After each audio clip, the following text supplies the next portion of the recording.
Nakumpiskar sa Land Transportation Office ang 21 ka motorsiklo sa dakbayan sa Sugbo kagahapon, Lunes, Pebrero 23, isip kabahin usab sa gipahugtan nga kampanya batok sa illegal nga mga muffler. Matod sa LTO7 nga mga motorsiklo gipang impound human masuta nga naggamit og mga modified mufflers nga supak sa balaod.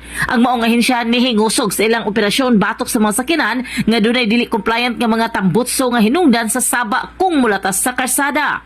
Una nagiklaro sa LTO7 ang maong lakang nga gihimo subay kini sa direktiba gikan sa Office of the Assistant Secretary nga nagmando og mas hugot nga pagpatuman sa mga regulasyon kabahin usab sa vehicle noise ug dili otorisadong pagmodify sa exhaust system.